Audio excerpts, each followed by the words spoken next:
Bonjour à tous, bonjour à toutes, dans un nouvel épisode, donc une discussion avec un expert. Et aujourd'hui, nous avons la chance de recevoir un expert du monde de la force, un strongman, Aurélien Lejeune. Bienvenue sur le podcast et merci à toi de t'être rendu disponible. Salut Alexandre, merci à toi pour l'invite. Bah, c'est avec très très grand plaisir, je suis vraiment honoré de t'avoir. J'avais fait une petite liste des invités que je voulais absolument avoir sur le podcast.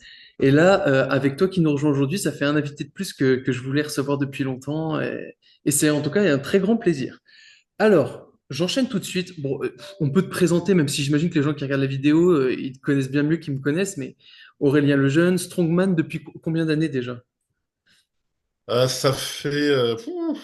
Alors j'ai commencé la musculation il y a 22 ans. Ouais, punaise. C'est 22 ans que je m'entraîne. Les premières compétitions de force athlétique, c'était en 2008. Donc ça fait 16 ans. Le strong, ça fait 12 ans. Et ça fait depuis 2015 où je suis rentré dans les compétitions professionnelles. 9 ans. Donc du coup, ça commence à faire quelques années. Quelques années, des belles victoires, des records de l'homme le plus fort de France à plusieurs reprises. Ça passe, ça passe. 5 fois, ouais. 5 fois homme le plus fort de France. Donc, cette année, j'ai pas remis mon titre en jeu parce que j'avais des priorités sur les compétitions à l'étranger. Et puis, il y a d'autres priorités qui sont arrivées avant, les Hmm, blessures. Donc, du coup, cette année, non, j'ai pas. Bon, c'était prévu de base que cette année, je fasse pas en France. On verra l'année prochaine. ouais. Mais du coup, j'ai eu 5 fois le titre consécutif. Malheureusement, les blessures, ça fait partie un peu de ton actualité du moment. Bon, c'est pas une actualité joyeuse, mais là, tu t'en es fait une dernière lors de ta dernière compétition. Est-ce que tu peux nous dire un petit peu ce que ça en est? Ouais, ouais. Honnêtement, en ayant vu les vidéos, j'ai eu peur. J'ai même pas trop compris comment c'était arrivé. On te voit avec la pierre et puis ensuite on te la Euh, voit lâcher et tomber sur le côté. Est-ce que tu peux nous Mais en expliquer? fait, l'épreuve, c'était ce qu'on appelle stone to shoulder, donc c'est une pierre naturelle à mettre sur l'épaule. Et là, c'était ma deuxième répétition. Je l'avais déjà fait une fois avant, en fait. Et là, sur ma deuxième rep, au moment où je mets une impulsion, en fait, pour remettre la pierre sur l'épaule, je sens mon genou craquer. J'ai vraiment un crack dans le genou. Euh, et la pierre me tombe sur le pied. Punaise. Euh, cool. Et en fait, ce qui craque, c'est mon ligament croisé antérieur qui craque. Si on regarde la vidéo, on voit que mon genou part complètement devant, le tibia part devant. Ouais. Euh, donc le croisé il saute, j'ai le ménisque qui est fissuré, et la pierre en tombant sur mon pied me fait 3 fractures sur les orteils, et dont une fracture ouverte. J'avais jamais vu ça. Waouh. Donc l'os qui ressort? Ouais, l'os est ressorti sous l'ongle en fait. Euh, c'est pas cool. Ouais, j'imagine. Punaise. En termes de douleur, c'est pas cool. Vraiment pas. Donc Donc, ouais, la compétition, ils avaient prévu un peu du secours et tout au cas où ouais, alors, ouais, par c'était contre, bien géré ça? parce que moi, alors cette année, ceux qui suivent mon actu ont vu que j'avais eu une année noire. J'ai eu que des blessures. J'ai eu en moins d'un an 4 grosses blessures. Hmm. Pourquoi, comment, je sais pas. Voilà, le sort s'acharne sur moi cette année. Euh, et en fait, j'ai déjà eu l'expérience en Martinique où je me suis fait une rupture du mollet. J'ai eu un arrachement de la peau névrose entre Hmm. le jumeau et le solaire. Exactement, j'ai été abandonné par l'organisation. Il n'y a pas d'autre mot. Là, par contre, à Singapour, non. Ouais, il y a vraiment ils m'ont pas lâché jusqu'au bout. Ouais, bon, ça c'est bien. Euh, ouais, ils sont intervenus tout de suite. Il y a eu des infirmiers qui sont arrivés tout de suite. Dès que je leur ai dit, ouais, vraiment, la douleur au pied, ça va pas, l'organisateur a appelé tout de suite une ambulance. Il a fait venir son père pour que son père m'accompagne à l'hôpital. Son père est resté le premier soir aux urgences avec moi. Tu vois, ses parents, lui, ils sont venus me voir quand même là. Donc non, pour le coup, le Yang, là, l'organisateur de Singapour, des Asian Games, ouais, il a été présent jusqu'au bout et Hmm. même après. Ouais, il a pris des nouvelles. Ouais, tant mieux. Il a été professionnel. Et arrivé en France, là, t'en as pour combien de temps à peu près pour être remis sur pied? Tu pars sur combien Alors, de j'ai quoi semaines? avec J'ai 2 blessures. Donc, j'ai le pied, c'est des Ouais. fractures. Finalement, ils se remettent très bien, ça se remet assez Hmm. vite. Donc là, a priori, j'en ai pour 5 semaines, 6 semaines maximum, avant que ça soit totalement guéri. Donc, j'ai une radio à faire dans 3 semaines pour contrôler. Ok. Euh, le plus relou, c'est le genou. Ouais. Le genou, j'ai un ligament croisé qui est arraché. On l'a vu à l'IRM, toi, il est plus là. Hmm. Euh, et ça, du coup, je dois me faire opérer en décembre, parce que tu peux vivre sans. sens, Ouais, déjà le sport c'est fini. Et surtout, bah, dans ta vie de tous les jours, ça va être galère. Dès que tu vas prendre un appui, tu vas avoir une entorse, ouais, etc. ouais, ouais. Donc là, non, je me fais opérer en décembre. J'aurais aimé que ce soit plus tôt. Je peux pas parce que le chirurgien veut absolument que bah, mon pied soit guéri, que les fractures soient guéries, ce qui est un peu logique au final. Et une fois l'opération faite, bah, c'est un ligament croisé, donc tu pars pour un protocole de 6 mois de rééducation. Ok, quand même. Ouais, Ouais, ouais, donc ça entame déjà mon année 2025, tu vois. ouais, je vois. Et est-ce que parce que c'est quand déjà le moment où tu as passé le record de France à de deadlift de 400 kilos? C'était combien de temps avant la compète? Oh non, c'était un moment là. Moi, j'ai fait le record de France. La première fois que j'ai passé 400 kilos en compétition, c'était en novembre l'année dernière. Ok. Euh, et ensuite, j'ai fait le record à 422,5 22,5, en ouais. mars. Et c'est En pas mars. ça, par exemple, qui aurait un petit peu eu des répercussions peut-être sur la santé Je du pense genou? pour la blessure au mollet, oui. Ok, ok. Parce que Ça a eu c'était des 2 semaines conséquences. avant la compétition en Martinique. Mine de rien, ça tire quand même sur le mollet. Tu rajoutes le voyage, la déshydratation, parce que tu es dans un pays où il fait très chaud. Ouais. Je pense que pour le mollet, il y a eu Là, le genou, je ne saurais vraiment pas dire. J'ai Ah, beau regarder la vidéo dans tous les sens. Il n'y a pas forcément de raison. Mon kiné me dit que mon pied était en appui sur le flanc Ouais, et orienté vers l'intérieur. Donc, du coup, j'avais mon genou qui était en torsion, déjà. Et donc, si tu rajoutes mon poids de corps, ouais. plus plus la force dégagée pour la bouger, bon, ouais, il me dit, ouais, c'est visiblement un mauvais angle, une mauvaise position fait que c'est parti, quoi. Et du coup, Donc, là, j'avais pas de douleur au genou, quoi. Ah oui, c'est ça en plus, c'est que t'avais aucune apparition de douleur avant le... Ah ouais. Ouais, donc c'est fatal, quoi. Tu t'y attendais vraiment pas. Non. Puis, des fois, non, mais des fois, on se dit, je sais pas trop d'où ça vient, mais on avait déjà une petite douleur. Moi, Ouais, non, il y a déjà eu des trucs, hein. Je me suis déjà blessé ou Ouais, ouais, vous savez qu'il y a deux, trois des petites contractures. Mais là, non, franchement, le genou, j'avais ah ouais. rien. J'avais aucune douleur, rien du tout. Bon, t'arrives à faire un petit peu de renfo à côté. On a vu un peu sur Instagram, etc. Tu reprenais un peu des séances. J'imagine c'est pour garder quand même une activité un minimum, même si tu peux pas faire de strong en ce moment. Essayer de Bah, faire. là, le strong, là, il n'y a pas d'intérêt à ce que je fasse des mouvements de strong parce que Ouais, je sais que de toute logique. façon, je pourrais pas reperformer dessus Hmm. avant plusieurs mois. Euh, non, ouais, le but, c'est de maintenir le haut du corps le plus possible, la masse musculaire. Faut quand même que je travaille l'autre jambe aussi. Ouais. Et après, j'ai une kiné, on va renforcer l'autre jambe avant l'opération. Ok. Non, reprise, ouais, reprise, je suis en... bah, 3 ou 4 jours après mon retour en France, je retournais à la salle de sport. Ah ouais. Ah bah ouais, moi, Ouais, bah il faut, hein. Il faut. Et c'est fait, c'est fait. De toute façon, c'est cassé, on peut pas revenir en arrière. Donc, autant ouais, aller de l'avant et faire du mieux que possible pour quand on va me donner le feu vert pour revenir. Parce que, évidemment, l'objectif, c'est de revenir. Ouais, ça va être long, c'est possible. Ligament, ça se remet très bien. ouais. Là, malheureusement, on va être patient. Et on t'a vu aussi récemment, t'es allé au Fitex, là, au Salon de Paris, même si t'étais blessé. T'en as pensé quoi? Parce que les sports de force en ce moment, c'est un peu le vent en poupe. Il y a pas mal de gens qui se mettent à suivre ça sur les réseaux. En plus, c'est un sport qui est très visuel, même quand, pour des personnes qui sont pas initiées à la pratique, c'est très plaisant à regarder. Euh, Comment t'as vu ça, toi, cette année, ce salon et un petit peu peut-être aussi l'engouement autour des sports de force?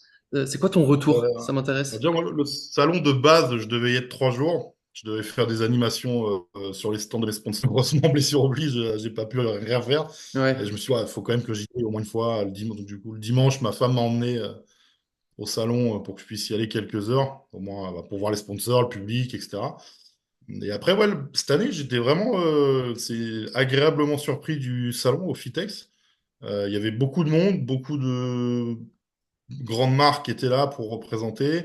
Euh, C'était agréable. C'est moi, ça fait longtemps que je suis dans les salons. Tu vois, mon Hmm. premier salon, parfois je suis dans les salons du body fitness. Ouais, à C'était il y a l'époque. plus de 20 ans. Ah C'était il y a plus de ouais. 20 ans. Mais après, c'est parti porte de Versailles. Donc ouais, c'est cool. Ça revient un peu à ce qu'on voyait avant dans les salons. Tu vois, un peu en échange entre les athlètes, le public. C'est aussi une façon de rencontrer ton public concrètement, Ouais, totalement. au-delà des réseaux sociaux, tu vois. Toi, je trouve que c'était ouais, beau salon. J'ai vraiment hâte d'être à l'année prochaine là, avec. J'ai vu William, l'organisateur. Donc j'ai vraiment hâte de pouvoir être là l'année prochaine et de performer surtout. Hmm. Et pour répondre à ta question sur les sports de force, ouais, ça fait plaisir parce qu'on a très souvent été des sports. Moi, j'ai pratiqué la force athlétique et le strong. Oh, je connais pas trop, mais du coup, on a très souvent été des sports un peu dans l'ombre. Et là, c'est l'inverse en fait. Ça devient Hmm. les sports en lumière sur des salons, des événements. Donc, c'est plutôt positif pour nous, quoi. Au contraire, tant mieux. Ouais, je pense qu'il y a quelques années, la force athlétique qui était un peu moins connue, ça avait bien pris de l'essor. J'ai l'impression que c'est ce Mm. qui se passe avec le strong en ce moment, et puis c'est top, tu vois. Moi, Ouais. je souhaite que ça. Je trouve que c'est important que les sports de force ils prennent toute leur ampleur en France. Et là, ouais, j'imagine que c'est le premier salon où ça a pris autant d'ampleur, ouais. En France, ouais. En France, ouais. Ouais. Oui, en France. Ah, je Avant, parle. on était toujours un peu mis dans l'ombre. On avait vite fait des petites démos, des trucs. Ouais. Et en fait, ouais, c'était vraiment les têtes d'affiche, c'était des athlètes de force. Donc, c'est vrai, moi, à l'époque où moi je faisais de la force athlétique, Hmm. vraiment, il n'y avait pas de public, hein. C'était Ah ouais. le public, c'était ton coach ou ta famille, mais sinon, il n'y a pas de public. Donc là, ça s'est beaucoup développé. Tu vois, je pense aussi que quand tu as des athlètes, guillemets, influenceurs, Hmm. qui sont connus, reconnus un peu partout, et en dehors de leur sport, ça fait venir du monde. Donc Ah bah pour c'est la sûr, force hein. athlétique, ouais, il y a eu, je pense, l'IA qui est un très bon exemple, Totalement. qui a donné The une Panache, grosse visibilité, l'IA. voilà, Ouais, ouais. Mana, une C'est, grosse c'est... visibilité à la discipline. Et pour le strong en France, il y a Tengo et moi qui avons quand même une grosse visibilité. Ouais. On a fait beaucoup, beaucoup de partenariats. Moi, j'ai fait des partenariats avec quasiment tous les plus gros youtubeurs français. Et, euh, et ça fait que ça donne une visibilité et les veulent venir voir et on vit aussi pour certains de participer. On n'a jamais eu autant d'athlètes. Ouais, trop bien, hein. Toi, tu fais partie de la même fédé plus ou moins, parce qu'il y a plusieurs fédés en France, si j'ai compris. Tu dis si je me trompe. Et toi, tu es dans la même fédé globalement que Tengo, Henri et tout, ou tu participes Ouais, un c'est peu ça. aux compétitions de toutes les fédérations? Non, On est alors, libre dans le strong ou ça fonctionne oui, comment? oui, oui. Oui, Ah, oui et non. Oui ouais, et non. ça. Ça dépend des fédés en fait. Ok, Euh, Aujourd'hui, il n'y a que deux fédérations de strong existantes encore. Il y a quelques années en arrière, il y en avait trois. ok. Et il y en avait une qui a disparu, tu vois, comme quoi c'est pas une bonne idée de brider les gens. Hmm. Il y en a une qui interdisait en fait à ses athlètes d'aller ailleurs. Ok, Bon, elle a disparu. Et aujourd'hui, il y a deux fédés sur le papier. Moi, j'ai envie de te dire, il n'y en a qu'une seule. Celle qu'a créée Henri en 2019, Henri Rodolakis, que pour moi, une fédé, c'est, tu vois, dans le mot, c'est fédération, c'est oui, fédérer. oui. Et avoir un maximum d'athlètes et que l'événement soit créé pour tous les athlètes. Hmm. D'accord? Tu vois, moi, quand je fais une compétition à la Fédération française de Strongman avec Henri, alors, ok, on peut peut-être mettre ma gueule sur la fiche parce que ça va faire venir du monde, mais durant la compétition, je suis mis sur le même piédestal que tout, davantage, ce qui n'est pas le cas dans l'autre fédération, la Ok, FFH, qui est l'ancienne fédération, qui avait disparu, qui est revenue sur le devant, enfin sur le devant, mais qui est revenue, où au final, tout est fait pour un athlète. ok. euh, et il y a eu dans l'historique depuis 5 ans, là, si, tu vois, par exemple, moi, si je voulais m'inscrire dans cette fédé, je pourrais pas. Ils me prendront pas. D'accord, ok. Voilà, donc, voilà, c'est fait pour un athlète. Il ne prendrait pas Fi- parce que niveau performance, ça serait inquiétant peut-être pour les résultats dans cette si fédé, je te c'est donne- ça? si, y a pas, si on va, si je vais dans cette fédé ou si les autres athlètes français vont dans cette fédé en open, celui qui est champion, clairement, ne l'est plus. Il n'y a Ok, pas donc, photo. donc Le strong, c'est pas compliqué, hein, c'est du chiffre, c'est concret. ouais. Oui, oui, c'est sûr. Tu vois les poids, tu vois ce qu'on lève, tu vois les perfs, tu vois la vitesse que tu fais avec tel poids. Hmm. C'est du concret, donc forcément, il est conscient que s'il vient chez nous, il ne sera pas sur le podium. Et pour te donner vraiment vraiment la différence pour moi à ce jour-là, au final de qui gagne ou pas, finale du championnat de France dans notre fédération, la FFS, c'était au FITEX, la finale, Ouais. 113 athlètes. Ah, c'est 113, énorme. Ah, c'est c'est trop bien. énorme. Dans l'autre fédération, 10. Oui, Et d'accord. dans la catégorie open, open, donc la plus grosse catégorie, le mec était tout seul. Mais il est champion, c'est bien. Et champion, oui, champion. Ouais, bon, J'ai ok. rigolé d'ailleurs avec Henri et Tengo au Fitex. Je dis merde, putain, je suis blessé. Mais je dis si je vais dans l'autre, fais champion, même avec ma jambe éclatée. Ok, ok. Oh là Donc, voilà, là. donc, pour moi, il n'y a qu'une fédération voilà, qui représente le strong. Vu la quantité d'athlètes qui viennent, je pense que les gens s'y trompent pas. Ouais. C'est aussi la seule fédération où aujourd'hui, on a pas des accords, mais voilà, on a des accords de principe, on va dire, avec certaines grosses ligues internationales pour pouvoir envoyer des athlètes sur des grosses ligues. Donc ça aussi, c'est important, tu vois, d'avoir des Ouais, athlètes qui totalement. puissent sortir. Ok, super intéressant. Alors, j'ai noté plusieurs grands thèmes que j'aimerais voir avec toi. Évidemment, sur la chaîne, je vais te donner un peu peut-être un bagage. Le, le viewer moyen dans ma chaîne, ils n'ont pas moins de 25 ans. Ça va de à peu près de 25 à peu près 50 ans. Souvent des pratiquants quand même avancés. Et donc, j'aimerais qu'on aborde plein de sujets autour de la force, qu'on voit un petit peu la nutrition, qu'on voit un peu peut-être les à côté des sports de force, tu vois, parce que ça prend beaucoup d'impact sur ta vie à côté. Pour commencer, j'aimerais bien avoir ton avis un peu sur la situation en France actuelle, pas que dans les pas que dans les sports de force, mais du pratiquant moyen. Est-ce que tu as l'impression qu'en France, comparé aux autres pays, toi qui as fait des compètes un peu à l'international, le pratiquant français, il est un petit peu faible quand même? Ou est-ce que tu dis qu'il y a peut-être une amélioration par rapport aux dernières années? C'est quoi ton Non, point de vue là-dessus, sur la situation actuelle? ah ouais, moi, j'ai essayé toujours de dissocier en fait la personne qui veut faire de la compétition du haut niveau et la personne qui vient juste s'entraîner pour le plaisir. Ouais. Euh, il y a quand même beaucoup plus de pratiquants qu'avant, tu vois. Les salles, il y a des salles qui ouvrent partout maintenant. Hmm. La- elles fonctionnent, il y a du monde. Après, ouais, j'ai quand même l'impression que en France, où on est un peu feignant, je vois pas trop de gens s'entraîner très dur. Je vois pas trop de gens, ouais, voilà, essayer de part des gens. Mais il y a de plus en plus de monde. Donc ça, c'est plutôt une bonne chose, heureusement.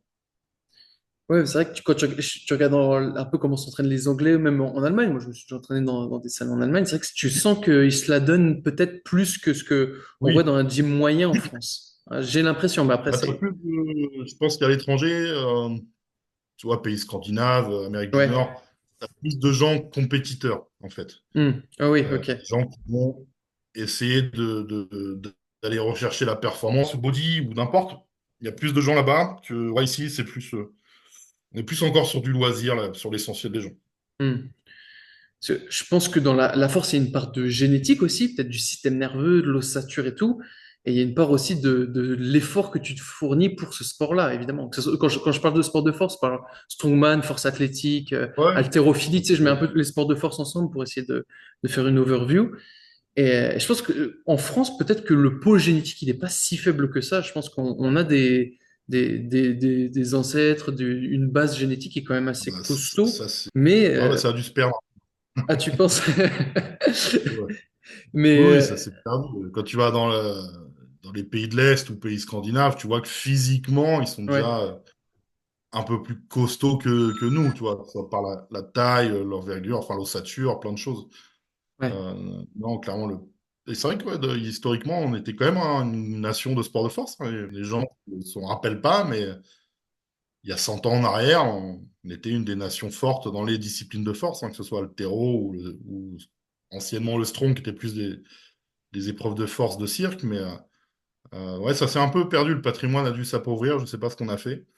Euh, euh, je pense aussi, bon, il y a l'aspect génétique, hein. Bon, ça, c'est plus si tu veux viser le sport de haut niveau, si tu n'as pas la génétique pour, pardon, t'auras hmm, beau faire tout ce que tu peux, jamais tu y arriveras. Et c'est aussi un peu culturel, toi, je trouve. Dans beaucoup de pays, les gens ont la culture du dépassement de soi, or c'est présente. Ça, on l'a pas trop ici. Ça reviendra peut-être. et puis c'est dur à amener, tu vois, une culture de, on faut se dépasser, faut se donner à 100%. Bon, ça Ouais. peut venir, hein, mais c'est un peu compliqué à maîtriser. Ouais, ouais, ça peut être difficile. Ouais. Et ouais, c'est pour ça que peut-être dans les pays scandinaves et tout, ça expliquerait pourquoi ils sont peut-être plus de champions, ou en tout cas d'athlètes à très très haut niveau. C'est un peu un combo des deux, peut-être. Cette Ouais, mentalité c'est ça, de... le cumul des deux fait que, ils ont plus d'athlètes, plus de champions dans ces pays-là qu'en général. C'est quoi pour toi les pays là actuellement qui sont un peu surreprésentés dans les sports de force? Après, force athlétique, haltéro, je pourrais pas trop dire parce que je Ouais, regarde plus, enfin, je suis un peu moins, mais en strongman, bah, les nations qui dominent, forcément États-Unis, évidemment. Canada, l'Angleterre. Alors Hmm. l'Angleterre, il y a deux raisons. C'est le patron, l'équivalent pour l'UFC. Nous, c'est Bryce Collins, qui Ok, gère le strongman professionnel mondial, est anglais. ok, Donc du coup, il fait d'énormes événements en Angleterre, mais vraiment d'énormes. Il remplit des stades. Si tu vois Giant Live, les Giant Live ou l'Europe Strongest Man, c'est dans des stades ou dans des immenses gymnases et c'est rempli. Donc, Hmm. ils font des shows, des spectacles de ouf. Et forcément, bah, ça amène du monde, ça amène des nouveaux athlètes. Et vu que ça fait des années que ça dure, bah, là, actuellement, il y a un énorme vivier de très bons athlètes en Angleterre. Les pays scandinaves, bon, c'est génétique, hein, les Scandinaves, ils sont toujours plus grands, plus costauds. Ouais, L'Islande, ouais. l'Islande va comprendre pourquoi. Alors, je sais plus, je crois que c'est 300 000 habitants en Islande, une connerie comme ça. Euh, ils ont eu 4 ou 5 mecs déjà hommes le plus fort du monde. Ouais, ouais, c'est fou. Ouais, ouais. C'est impressionnant ce pays-là. Pays de l'Est, tout ce qui est pays de l'Est, c'est très culturel chez eux, les sports de force. Hmm. Euh, alors, on voit plus trop, malheureusement, les Russes, pour bah, les raisons que tu sais, hein, ils Oui, sont oui, bien sûr. complètement boycottés des compètes internationales. Ce qui est dommage parce qu'ils ont, pour moi, les Russes, il y a un niveau qui est équivalent, voire supérieur aux États-Unis en athlètes. Ils ont un vivier d'athlètes qui est incroyable. Incroyable. J'y vais tous les ans, je vais faire 2 compétitions là-bas. Ils sortent des mecs du fin fond de la Sibérie ou je sais pas d'où, ils sortent d'une forêt. Ils ont des perfs extraordinaires, quoi. Donc, ouais, il y a tous ces pays-là. Bah, c'est toujours les problèmes un peu politiques qui nous font chier avec ça. Bah T'as oui. l'Iran. Ok. L'Iran, t'as un vivier d'athlètes qui est énorme. Les mecs sont. Je les rencontre, moi, quand je vais en Russie, parce qu'ils peuvent y aller. Mais qui sont vraiment très, très forts. L'actuel homme fort d'Iran, la Reza, que j'ai déjà fait des compètes avec lui. Tu commences à voir ses perfs, tu te dis, ouais, si lui il va sur des Worlds ou des trucs comme ça, il va pas venir pour figurer, quoi. Mais ils peuvent pas. Ouais, c'est des mecs qui ont les niveaux des Worlds, carrément. Ouais, donc c'est très très haut Ouais, tu niveau, vois, quoi. bah, à l'actuel iranien, Reza, il a largement. Ah oui, Reza, il a le niveau pour être au World Strongest Man. En Russie, moi, j'ai fait une compète, là. Les dernières, il a gagné la Sylvian Power Show et la Sarychev. C'est David Chamet, un Russe. Je suis persuadé que si tu le mets au World Strongest Man, il est top 10. Ah oui, d'accord, on parle pas de juste des gens qui sont bons, on parle des meilleurs mondiaux, Non, quoi. non, Ouais, ils ont un c'est level. pas. Chamet vient de prendre le record du monde au dumbbell, Ok. avec, je sais plus, 150 kilos, 151 kilos. Bon. Et bon, il prend des regards, il a invité le part. Il y a ouais, du potentiel dans ces pays-là. Toi, est-ce que tu as encore des points faibles dans certains... Parce que, bon, Strongman, ça porte son nom, Strong, mais je trouve que c'est aussi un des sports peut-être les plus complets, parce que vous devez être Mm. fort sur du statique, vous devez être fort en déplacement, et vous devez être endurant dans les sports de force. C'est vraiment un Ouais, monde un peu à part entière. Est-ce que tu ouais. as, encore des... Parce que bon, nous, avec notre regard un peu de même de pratiquants de muscu avancé et tout, on a du mal à voir là où ça peut pêcher chez vous. Toi, est-ce qu'il y a encore des points sur certains types d'épreuves où tu dis, bon, là, il faudrait que je bosse, je suis peut-être moins au niveau que sur d'autres épreuves. C'est quoi de ton côté ce qui pêche un peu? Et oui, oui, si, moi, je sais que tout ce qui est overhead, donc les mouvements au-dessus de la tête, tu vois, Ok. le log, l'axe, dumbbell, je pêche encore un peu.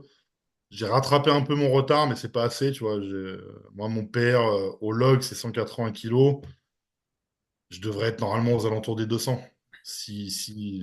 Par rapport aux compètes que je fais, etc. Donc ça, je suis un peu encore en dessous de ce que je devrais être. Donc on va essayer de rattraper, hein. Et là où je mens, les épreuves un peu cardio, notamment déplacer des sacs de sable, courir avec, ces épreuves-là, je vais pas être très très bon.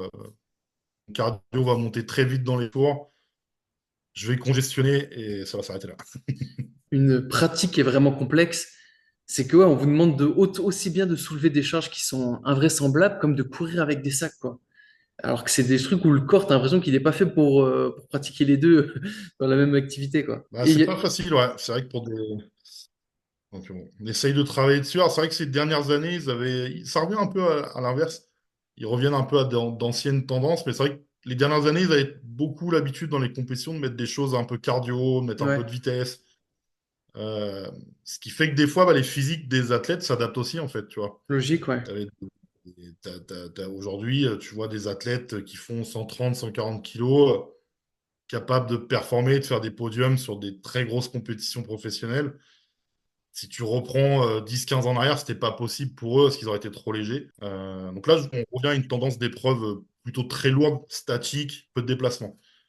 Euh, donc les gros gabarits, les très gros gabarits reviennent un peu en avant quand même. Ouais, ils sont remis un peu à l'honneur avec des épreuves qui vont Ah plus ouais. les avantager, quoi.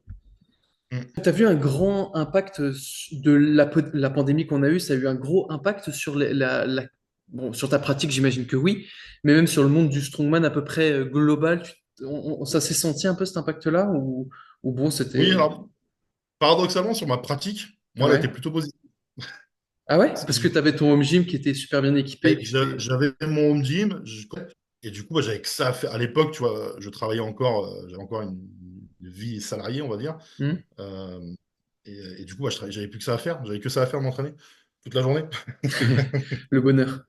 Ouais, pour moi, le Covid, là, au final, on a repris les compétitions, mon niveau avait grimpé de vraiment beaucoup, tu vois, par rapport à avant. Par contre, sur le plan mondial, ouais, ça a été compliqué parce qu'il y avait quasiment plus de compétition à l'étranger. Ouais, Je sais que nous, en France, on a juste réussi une compétition pour faire le tournoi de l'homme le plus fort de France. C'est tout. Et à l'étranger, la plupart des compétitions ont été annulées. Il y a des compétitions qui ont été maintenues, mais du coup, la plupart des athlètes ne pouvaient pas venir ou autre. Donc, ouais, ce qui a un peu faussé des fois des classements, des mecs qui se retrouvaient sur des podiums, alors que si tout le monde avait été là, ils n'auraient même pas été invités d'ailleurs. ouais. Hmm. Il y a eu ça. Euh, il y a eu pas mal de marques, etc., des gros sponsors, tu vois, qui ont voulu faire des compétitions en ligne chez eux. Donc ça avait, au début, ça a plu et finalement, ça a commencé à déplaire à pas mal. Hmm. Quand il y a des records qui sont tombés, notamment bah, le deadlift, tu vois. Quand Aptor a fait son soulevé de terre à 501 kilos, Ouais, je m'en souviens. dans la période juste qui sortait du Covid, il l'a fait chez lui.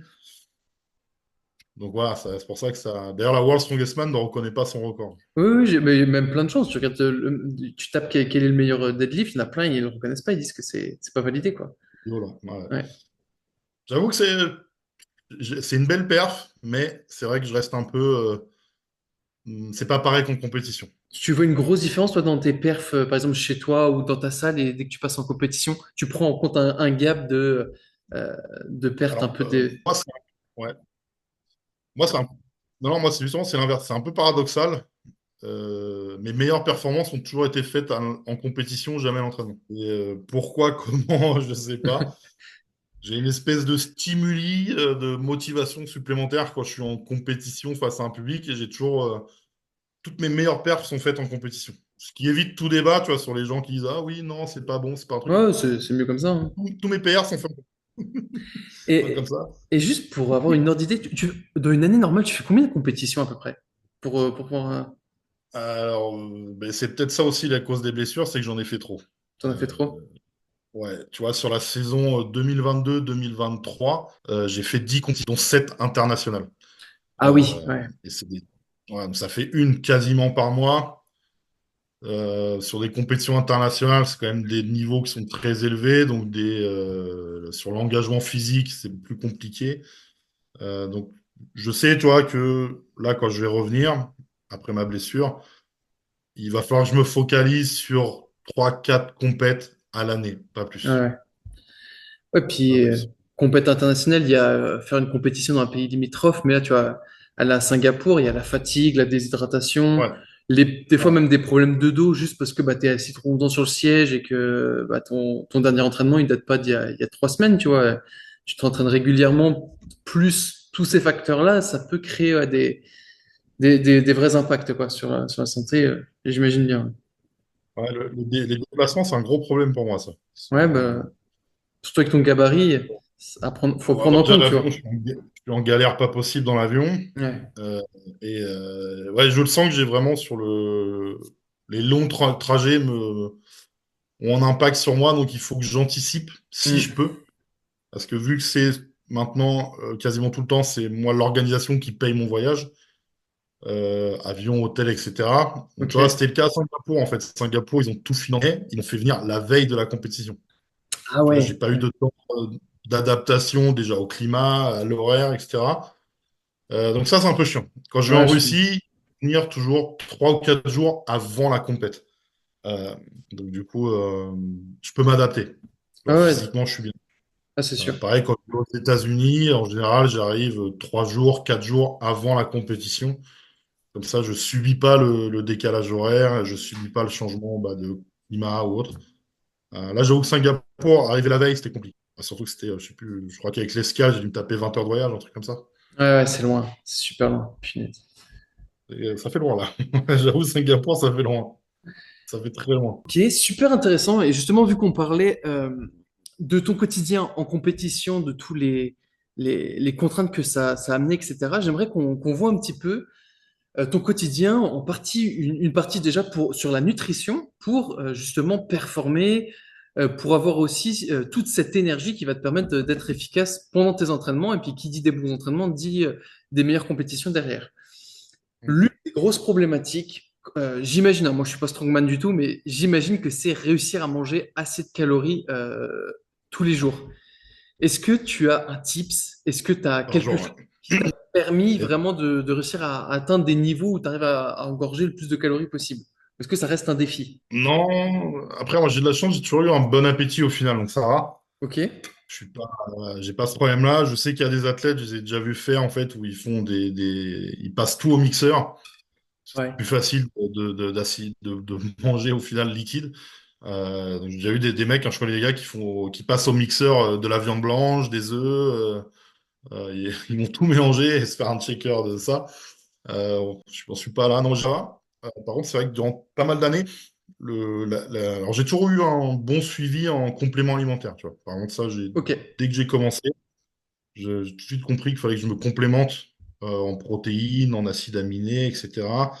Vitamines, minéraux. Donc ça, j'ai toujours eu un bon suivi. En plus, j'ai un de mes plus gros partenaires, c'est Nutrimus depuis des années.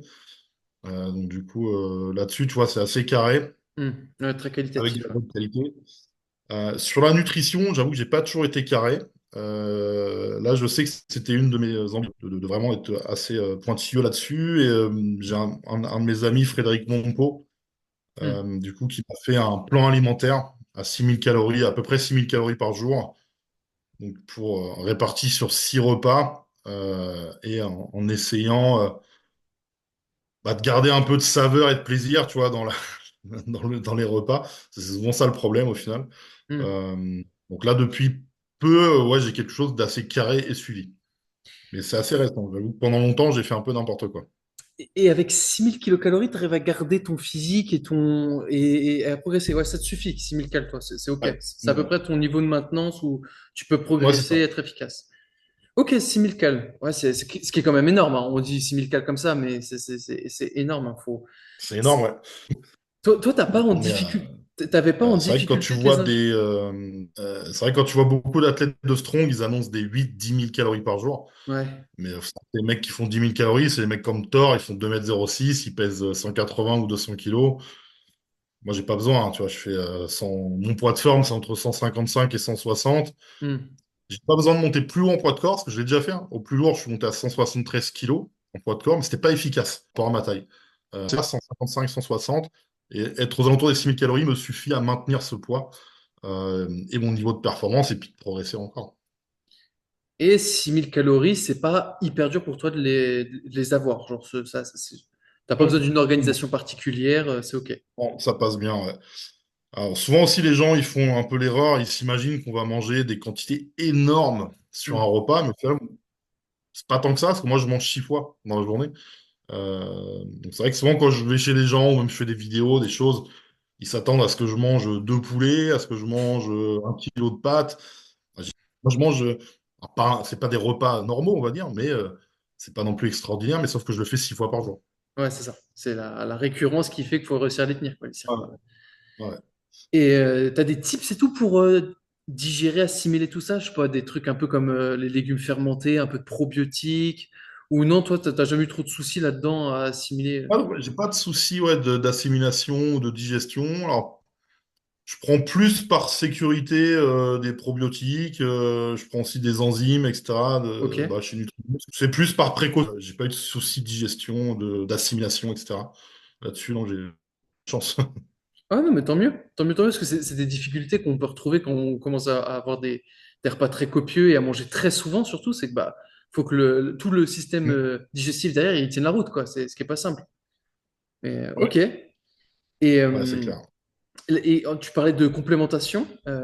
Toi, vraiment, les trucs peut-être où tu as vu que ça fait vraiment une grosse diff, Peut-être les gainers, peut-être ça t'a été utile à un moment ou pas forcément, non? Non, j'ai jamais pris de gainer. Moi, j'ai un métabolisme où je prends facilement du poids, que ce soit en bon ou en mauvais. J'ai jamais eu besoin de prendre du gainer protéine. Et donc ça a suffi, toi, à construire la masse musculaire depuis des années. Là, bah, j'essaye, même si là, avec ma jambe, ça va pas être compliqué, mais je prends du collagène toute l'année, tu vois. Ouais. En précaution, pareil, créatine, ça, j'en prends quasi toute l'année. Vitamines, minéraux, oméga 3. Oméga 3, en plus, c'est bon pour le système cardiovasculaire. Donc, Hmm. autant en profiter. Ça m'arrive de prendre des pré-entraînements Ok. euh, pour stimuler un peu. Alors, pas tout le temps, parce que je trouve que ton corps s'y habitue.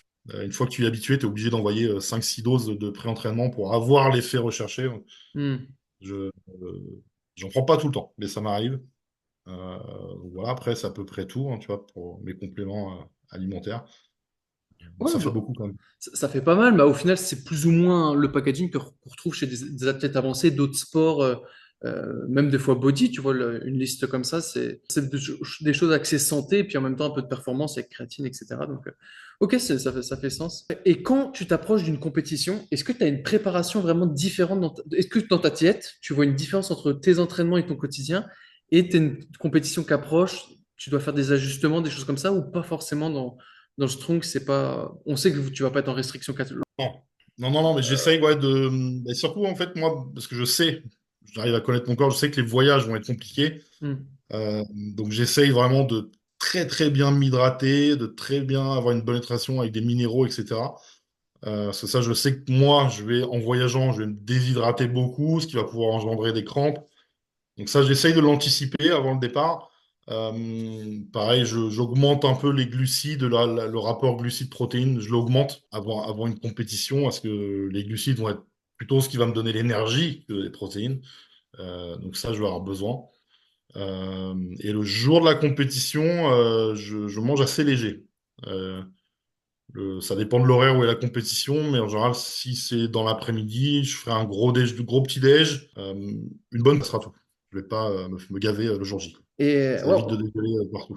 ouais, tu m'étonnes. Ouais. Puis surtout sur les trucs, si t'as un deadlift ou quelque chose comme ça à faire, si t'as l'estomac qui est en Ouais, gros en digestion, c'est t'as fini. des épreuves où si t'as trop assimilé, de toute façon, tu vas pas, même si tu manges une entrecôte 2 heures avant la compète, ça sera pas assimilé. Donc, de toute façon, ça va être plutôt gênant qu'autre chose. Hmm, Vaut mieux la manger après. totalement. Et l'hydratation, on en a déjà pas mal parlé sur la chaîne, c'est un domaine qui est super important et que des fois les gens ils y connaissent pas grand-chose. Mais ouais, toi t'en parlais que tu étais vigilant là-dessus. Au quotidien, tu fais attention à boire assez ou est-ce que tu traques ça en disant bon bah j'essaie de boire mes 4 litres d'eau avec un peu de sel, un peu de magnésium, un peu ou non tu. Non, mais je sais quoi, de base, je vais, si je calcule pas, mais je sais que dans la journée, ouais, je vais bien boire mes 3-4 litres dans la journée, ça c'est sûr. Par contre, ouais, maintenant avec l'expérience, ouais, je suis assez vigilant sur la pré-compétition et pendant la compétition avec ça. Ça peut paraître bête, mais ça peut engendrer bah, déjà des baisses de perf et surtout des blessures. Ouais, totalement. L'hydratation, donc sachant que j'ai un gros gabarit, que je supporte mal la chaleur si en plus je fais une compète dans un pays chaud, donc là-dessus, ouais, je fais gaffe. Je peux, avant une compétition, pour une compète, me forcer à boire, même si j'ai pas la sensation de boire. Ouais, ouais, top. Et puis peut-être Voilà, rajouter un peu de sodium pour être sûr de ne pas être déshydraté à côté, des petits trucs comme ça, quoi. ouais, voilà, après, tu essaies soit certains minéraux, du sodium, etc. Ça peut être un petit plus, ouais. Ok, ouais, c'est top. Et bah du coup, à côté, pour rester performant, donc, bah, évidemment, la nutrition, c'est un rôle important. Tu parlais que tu prenais du collagène, des choses comme ça. Est-ce que tu utilises des techniques peut-être un peu particulières pour éviter potentiellement les blessures? Je te dis ça de manière un petit peu large. Est-ce que, par exemple, je sais pas, moi, tu as des techniques de récupération un petit peu avancées que tu as mis en place avec le temps pour rester performant? C'est non. Avant, non. Avant, c'est non. Mais par contre, depuis une dizaine d'années, j'ai un suivi hebdomadaire avec un kiné. Ok, Euh, Toutes les semaines, je vais au kiné, quoi qu'il arrive. Euh, Après, en récup, je fais beaucoup de bains froids, j'aime bien, moi. ok. Ouais, t'as vu des bienfaits? Ouais, bien froid, j'aime bien. Est-ce que sur la perf le long terme, ça joue? Je sais pas, mais sur le moment et l'après gros entraînement, je trouve quand même un bien-être, tu vois. Après avoir fait un bain froid, donc ça fait assez longtemps que je fais ce genre de choses. Ouais. Mais sinon, non, à part le suivi, tu vois, kiné, y a rien de miraculeux, quoi.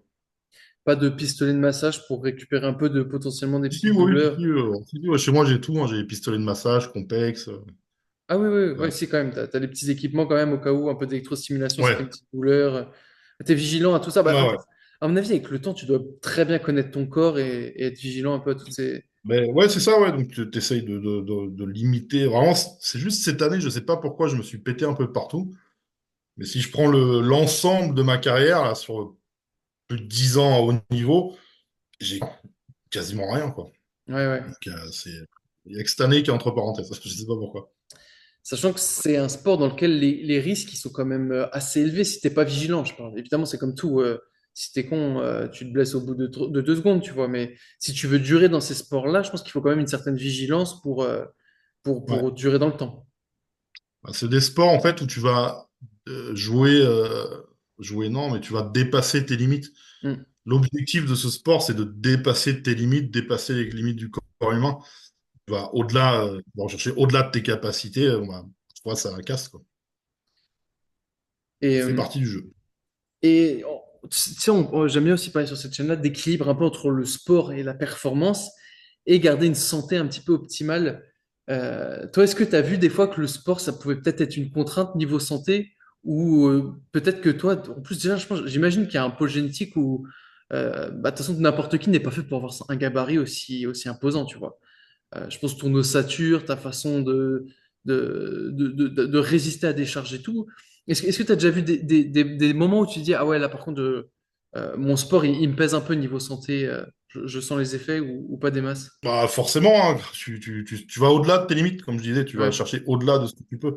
Donc, même si j'ai une bonne génétique là-dessus, une bonne ossature, etc., ben ouais, ouais, tu le sens, hein. Quand j'ai fait mes records au soulevé de terre, j'avais les vaisseaux sanguins qui me pétaient dans les yeux, donc j'avais les yeux à moitié rouges.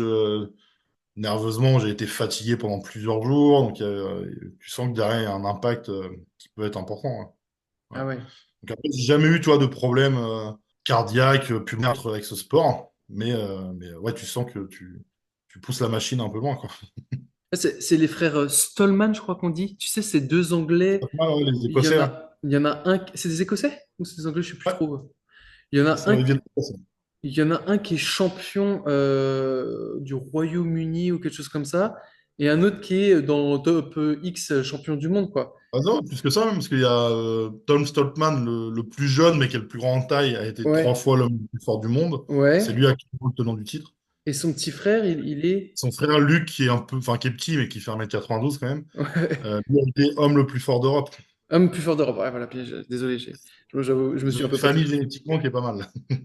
Et tu vois, ils avaient participé à quelques vidéos avec leurs sponsors, etc. Et ils parlaient de.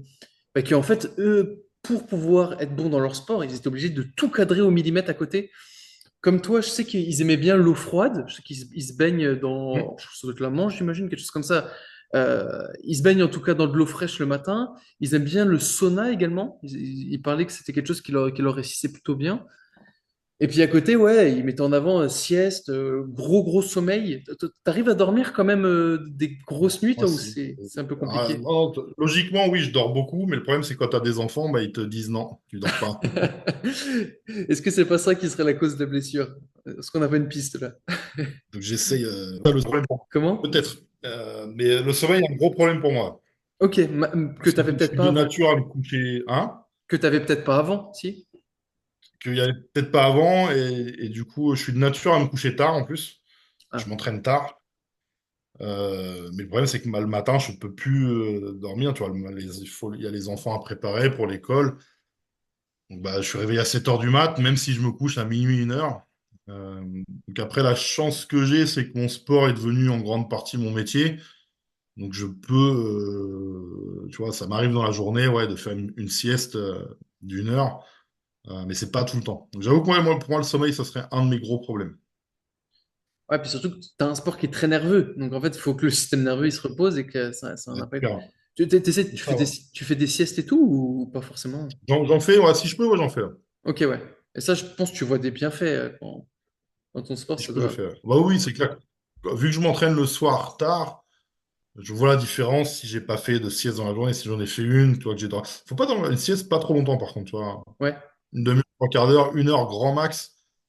Là, ça peut être utile. Si je fais plus, c'est l'inverse, en fait. Ok, ouais, ouais, effet Euh, négatif. et tu rentres dans un cycle de sommeil et du coup, c'est encore plus fatigué. Mais ouais, si on peut le faire, c'est bien. Ok, top. Faut Mais avoir- je trouve ça intéressant. J'en profite que je t'ai là, parce que c'est intéressant de poser des questions à des athlètes de ce niveau-là, de voir bah, un peu dans leur quotidien qu'est-ce qu'ils mettent en place pour réussir à être un peu au maximum de leur potentiel. On a tous un potentiel génétique, mais bon, selon les individus, des fois, c'est intéressant de trouver un peu les clés pour optimiser ça. Toi, on voit que tu optimises quand même un petit peu tout. Bah, tu essayes en tout cas au maximum pour rester bon et puis On performer essaye, bien. ouais, si tu veux être performant sur les grosses compètes internationales, t'as pas le choix. Hmm. Parce que sachant que tu vas affronter des mecs pour qui la plupart, c'est leur métier depuis des années.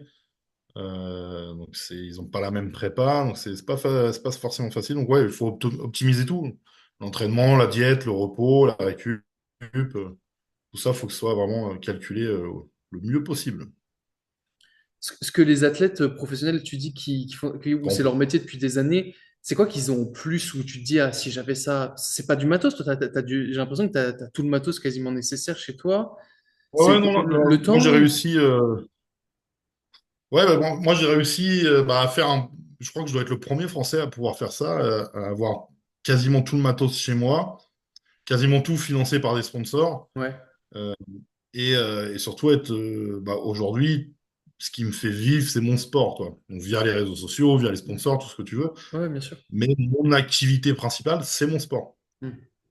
Et vraiment, ça change beaucoup de choses. Ouais. Quand tu as que ça à faire de ta journée, de préparer ta journée pour, ça change beaucoup de choses que si tu as un taf en journée, etc., que tu dois, as d'autres activités. Ouais, c'est une grosse différence. Une grosse différence. Et dans les autres pays, bah, du coup, ouais, vu que c'est des sports plus développés, plus de visibilité, donc plus de sponsors, donc ils ont plus de moyens, et il y a plus d'athlètes qui peuvent en vivre et faire que ça. Ok, ouais, donc pas forcément un gros truc en plus, c'est juste qu'ils font ça depuis plus longtemps et puis Ouais, ils ont un contexte idéal depuis un certain un nombre d'années. contexte. Et, pour beaucoup de Français, le gros problème, c'est avoir accès à du matériel de Strongman. Des yogis, des stones, il n'y en a pas partout. Il y a très peu de salles où tu peux en trouver. Donc ça, c'est la grosse difficulté pour les Français aujourd'hui, c'est d'avoir accès à du matériel. Ah, puis, bon, alors, le strongman, c'est encore plus particulier. Même le matériel général dans les sports de force en France, on n'est pas hyper bien loti, on va dire, par rapport à d'autres Non. pays. Quand tu voyages un peu, Non. mais Non, puis il y a même, je vous parlais tout à l'heure des salles, il y a beaucoup de salles de sport où on n'est pas spécialement les bienvenus. ah bah ah oui, t'as déjà ressenti ça de rentrer dans des environnements et on disait oula, ça fait pas une bonne publicité pour la petite. C'est même pas que c'est pire que le ressenti. Ouais. Je me suis déjà présenté à des salles de sport où on m'a dit non. On m'a dit non, c'est pas pour toi. Ah ouais. Euh, ouais, ouais, ça m'est déjà arrivé. Ça m'est arrivé aussi dans des grosses enseignes, hein, de très grosses enseignes. Alors, je sais pas si on peut les nommer, on s'en fout. Ouais, alors moi, je veux te dire, moi, c'est vraiment un podcast genre kiff, donc il y a aucun souci, même s'il n'y a pas de rémunération et tout, on s'en fout. Il y a une époque où je m'entraînais à Fitness Park. Ouais. Donc, tu vois, pas un Fitness Park, où je travaillais en Île-de-France et en Normandie, donc j'allais dans plusieurs. Et on m'a déjà dit, non, on peut pas mettre de magnésie, tu peux pas faire de soulevé de terre. Je peux pas faire de soulevé, je comprends pas pourquoi on dit que je peux pas en faire. Et du coup, il y a eu une fois où un des responsables d'une salle m'a dit, tu sais, ça serait bien si tu pouvais aller ailleurs t'entraîner, il n'y a pas de souci, c'est pas fait pour toi ici. Donc, c'est un peu. Alors, à l'époque, j'avais pas la visibilité que j'ai aujourd'hui. Je pense qu'aujourd'hui, son discours serait différent parce qu'il sait qu'une story peut partir vite et peut lui faire mal. Ah ouais, ouais. Puis surtout on est dans un petit monde, tu vois. Ouais, Même des ouais, gens ouais. qui font pas forcément du strong, ils te connaissent, ils te suivent, et puis c'est super intéressant, tu vois. Donc une mauvaise news comme ça fait le tour hein, très Et ouais, rapidement. ouais, donc ça m'est déjà arrivé. Et c'est vrai que c'est une des difficultés des athlètes français pour trouver des endroits où s'entraîner. Alors, de plus en plus, il y a beaucoup d'athlètes en France qui font du strong, qui s'entraînent dans les box de CrossFit. Ok. Euh, Parce que parfois, il y a un peu de matos spécifique dans les box de CrossFit. Mais surtout, tu peux dropper une barre, tu peux faire un soulevé de terre, on va pas venir te gueuler dessus. Tu peux utiliser de la magnésie, ça c'est souvent la guerre avec la magnésie là, dans les salles. Hmm. En même temps, si le patron de la salle, il passe le balai une fois par mois, bah oui, c'est crado. Donc, mais si c'est nettoyé régulièrement, la magnésie, il n'y a pas de problème. Ah ouais. Donc ça, ouais, c'est un peu difficile, mais ça commence à changer un peu, tu vois. Ouais, c'est long, mais au Même, fur et à mesure. Ouais, ça change parce que la visibilité fait que, ouais, c'est sûr. voilà. Donc ça, c'est un peu en train d'évoluer. Tu t'imagines dans quelques années avoir des salles vraiment spécialisées dans le strong en France et tout? Ou tu dis non, mais on est Non, encore très très loin. il y a pas assez de monde. Avoir une salle de sport dédiée à la performance, force athlée, strong, Ouais, toutes les disciplines de force, c'est envisageable. euh, c'est envisageable. Mais faire une salle que pure et dure de strong, non. Ouais. Il n'y aurait pas assez de monde. Et sachant que le matos coûte cher, Hmm. ce serait pas viable. Ok, ouais, ouais. Donc bon, une salle de performance, ouais, je pense que c'est quand même faisable. Il y a des salles déjà spé force athlétique, hein. En grande ville, Ouais. moi j'en connais à Lyon, Paris et tout. Il y en a où vraiment c'est que des mecs de la force athlétique qui s'entraînent là-dedans. Après, la force athlétique, vu que c'est une discipline fédérale, parfois, ils fonctionnent beaucoup avec des associations. Ouais, totalement, exactement, ouais. C'est ce fait qui gère la salle et c'est un peu différent. Nous, on n'aurait peut-être pas les mêmes aides pour le strongman, sachant que c'est un sport privé. Ouais, je vois. Ah ouais. Et, La nuance est là. le strongman mondial est géré par des entreprises, pas par des fédérations. Et j'aimerais savoir encore te prendre des petits tips. Si tu avais un jeune ou un pratiquant avancé qui se dit, OK, j'essaye un peu de progresser en force, mais je rencontre un palier, sur quel point tu lui dirais d'être peut-être vigilant et d'essayer vraiment de se surpasser pour voir une réelle plus-value? Est-ce que ça serait la nutrition? Est-ce que ça serait vraiment... Ça dépend de plein de choses, tout le monde a des paliers, hein. Moi aussi, j'en ai eu des paliers qui ont duré des mois, des fois. C'est logique qu'on puisse pas progresser constamment, sinon ça serait trop beau. Ouais, ouais. Donc après, bah, quand tu arrives dans ces phases de paliers, il faut essayer d'analyser ce que tu peux améliorer. Donc ça peut être absolument tous les paramètres, hein, que ce soit l'aspect technique d'entraînement, planification, technique du mouvement, la diététique, le repos, etc. Il y a plein de paramètres à prendre en compte. Il n'y a pas une réponse viable en fonction de la personne, tous ces paramètres et voir ce qu'on peut faire, là Ouais, où c'est tu peux améliorer. individualisé. C'est Ce qui est individualisé, ouais. important, ouais, ce qui est important dans ces phases de stagnation, c'est justement de ne pas abandonner, de ne pas lâcher. Il y a un moment, tu t'enseignais pour des coachs, etc. Tu fais Moi, toujours? alors je le fais très peu, je fais 2 interventions dans le mois, c'est tout, mais pendant des années, en fait, j'ai été formateur pour ceux qui passent le diplôme de coach sportif et j'étais coordinateur de formation, donc je gérais les formations à la fois en Île-de-France et en Normandie euh, pour ceux qui passent. pour le BPGEPS ou pas du tout? Ouais, BPGEPS, c'est ça, ouais, pour le Ok, ok. BPGEPS. Ah ouais, non, mais je pense que ça a dû couper, j'ai pas entendu. Ok, ok. Ok, donc, c'est quoi le truc où tu disais, ouais, bah là, c'est dommage, les petits jeunes, ils sont. Il manque de sérieux ou tu dis non, vraiment, il y avait du niveau et les gens se donnaient un peu. Non, ça fait longtemps. Moi, j'ai commencé à être formateur en 2011. Donc, tu vois, Ok. ça fait quelques années. Et non, par contre, j'ai vu une évolution des gens qui passaient le diplôme, mais une évolution négative. Avant, on avait beaucoup plus de pratiquants passionnés qui voulaient faire de leur passion un métier. Aujourd'hui, je dis toujours un peu, on a beaucoup de gens qui ont vu de la lumière. Et Hmm. pour certains qui ont vu de la lumière, mais ils ne savent même pas quoi. Euh, le niveau a fortement baissé, le niveau du diplôme a fort. Tout ce qui est Dragès, tu vois, les ministères qui gèrent les diplômes ont vraiment baissé le level du diplôme beaucoup, beaucoup.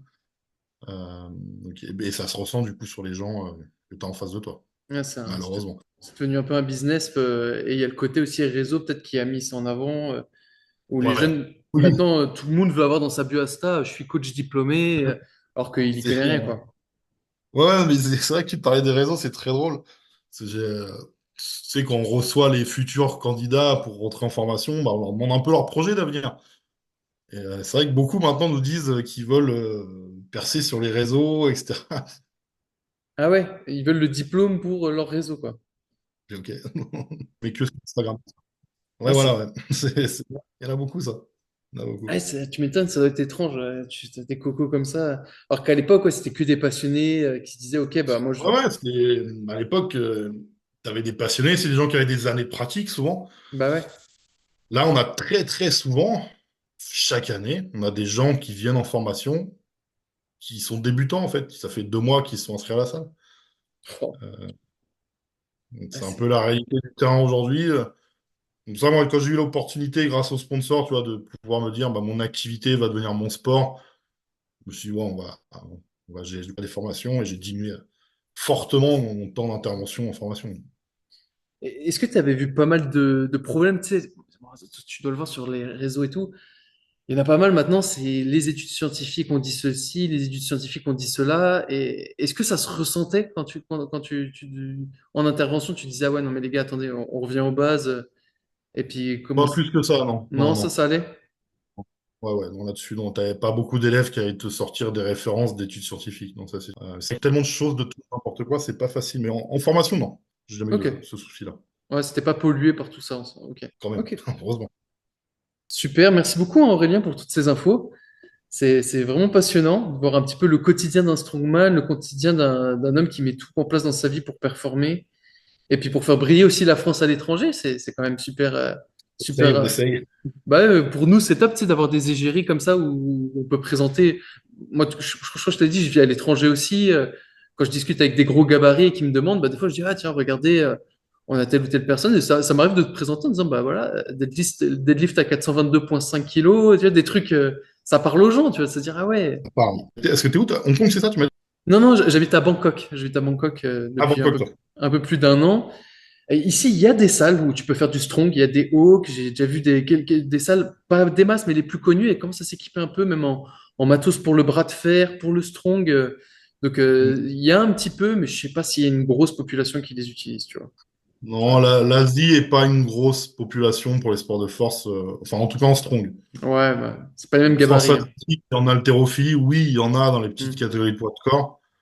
Mais c'est vrai que nous, en strong, on voit rarement des Asiatiques au niveau international. C'est très, très rare. Ouais. Vraiment, Bah, le à gabarit, Singapour, il y avait un Japonais. ok. Tu vois, j'avais fait des compètes en Russie où il y avait des Chinois, mais ils ont pas un niveau énorme, en fait. C'est pas encore assez développé chez eux. Ouais, puis bon, après, c'est comme tout, hein, même si t'en as un sur un million, mais bon, j'ai jamais vu un Asiatique pour l'instant de 2 mètres et de 100 kilos, quoi. Non, bah non, génétiquement, ouais, c'est vrai que c'est des gabarits plutôt petits. Donc pour le stro, c'est un handicap quand même. Bah ouais, bah, en force athlétique, c'est sûr, t'as tellement de catégories maintenant, les moins de 75 et tout, Ouais. ils peuvent être hyper performants, tu vois, les Chinois, ce qu'ils font en force athlétique, même en haltérophilie, c'est fou. Mais ouais, dans des catégories de poids, bien sûr, on va pas les voir en open sur un sport comme le strong. Non, non, non, non, non. En strong, j'ai jamais eu d'asiatique en open de mémoire, non. Alors nous, il commence à y avoir des catégories de poids de corps aussi. Là, pour le moment, il y en a quatre. J'espère qu'ils vont pas aller plus. Ce serait dommage. Euh, je Tu, vois, force athlétique, quoi. C'est 10, 11, il me semble. tu voudrais pas qu'il y en ait plus, c'est ça? Ou tu voudrais qu'il y en ait plus? Non, non, non. Ah oui, oui. Moi, dans mon état d'esprit, sur des sports de force, je comprends même pas qu'il y ait des catégories de poids de corps, en fait. Oui, sinon après, je suis champion de mon moins de 62 Non. kilos, et puis l'autre, il est champion de moins de 63, et... Le plus fort, c'est celui qui soulève le plus lourd. Ah Là, pour ouais. moi, force athlétique, 10, 11 catégories, c'est beaucoup trop. Beaucoup trop. Là, en strong, et maintenant, ils mettent quatre catégories de poids de corps. Voilà, faudrait que ça s'arrête là. Faudrait pas qu'il y en ait plus. Je comprends, ouais, je comprends à 100%. Des fois, on s'y perd un peu, hein, quand il y a trop de catégories, même pour un Ah oui, public, si tu comprends plus trop. c'est compliqué. Ouais. Force athlétique, quoi, tous les ans, il y a 10 ou 11 champions de France. Pour moi, c'est un peu trop. Ouais, je comprends. Est-ce que tu voulais rajouter quelque chose, Aurélien, sur cet échange-là, sur un peu Mm. tout, sur ton quotidien, sur tes actualités et tout? Bon, non, actualité, là, maintenant, ça va être la récupération. Il y a Ouais. pas, récup. Bon, on me l'a demandé beaucoup, donc je vais le faire. Je vais essayer de partager au maximum toutes les étapes de mon processus de récupération avec les soins médicaux, kiné, opérations, ce que je fais à l'entraînement. On m'a demandé beaucoup ça. Beaucoup de Ouais, gens ben m'ont ça demandé. m'étonne pas. C'est super intéressant. Si tu mets ça sur YouTube en plus, ça Ouais, serait je vais passionnant. essayer de partager au maximum sur les prochains mois de tout ce que je vais faire. Puis bon, bah, de toute façon, il me reste le haut du corps à travailler, donc je pourrais quand même sortir du contenu, montrer des petites perfs, etc. Donc je vais en profiter aussi pour améliorer peut-être certains points faibles que j'avais sur le haut du corps. On va essayer d'optimiser au maximum, à 100% le plus vite possible. Ah, top. Bon, on te le souhaite en tout cas. Ce que je vais Ça va être faire, long. Je vais mettre tous tes réseaux, donc Insta, la chaîne YouTube aussi, Aurélien Strongman, tout ça. Ouais, Je mets tout en commentaire pour les gens qui seraient intéressés d'aller voir un peu tes performances et ça qui marche. suivent. Vu que tu vas partager des choses, là, j'invite tout le monde à aller te suivre sur tes réseaux, même sur Snapchat. Hein. On va mettre ton Snapchat vu que tu es récemment sur Snap. J'ai commenté Snapchat. On va mettre tout ça, comme ça les gens Après, vont pouvoir te les suivre. réseaux, c'est pas compliqué, c'est Aurélien Strongman partout. Ouais, ouais. Euh, YouTube, Insta, TikTok, Snap, non, je crois Snap, j'ai mis que Je crois que c'est Aurélien j'ai le mis mon jeune vrai sur prénom. Snap. Ouais, Euh, ouais. et sinon- ouais, c'est ça, ouais. Et sinon, sur tous les autres, c'est Aurélien Strongman. Donc, Ouais, top. facile à trouver. Je mettrai tout en description du coup. Parfait. Ça roule. Et puis, bah, je te remercie encore une fois de ta disponibilité, de cet échange super passionnant qui nous donne un peu une aperçu de ton quotidien et puis de ce monde super intéressant du strongman. C'était vraiment enrichissant et puis j'espère que les gens ils vont retenir des bonnes informations puis que ça va motiver un peu tout le monde aussi à se donner peut-être un peu plus en salle, à se donner à fond Voilà, pour faire monter un petit peu le niveau dans tous nos sports liés à la force, quoi. c'est clair. Ouais, c'est une bonne voie, c'est une bonne voie. On va y arriver. Ouais, bien sûr. On y croit, on y croit. Bon, merci à tous d'avoir suivi cet échange-là. Et puis Aurélien, je te souhaite un bon rétablissement, une bonne semaine, et puis je te dis à la prochaine. Si jamais il y a une thématique, quelque chose comme ça, je te l'enverrai avant. On sait jamais. Je Ça dis roule, toujours ça, ça je marche. garde toujours en contact, on sait jamais. Ok, pas de souci. Merci Alexandre. Merci à toi, et puis à la prochaine, Aurélien. À bientôt.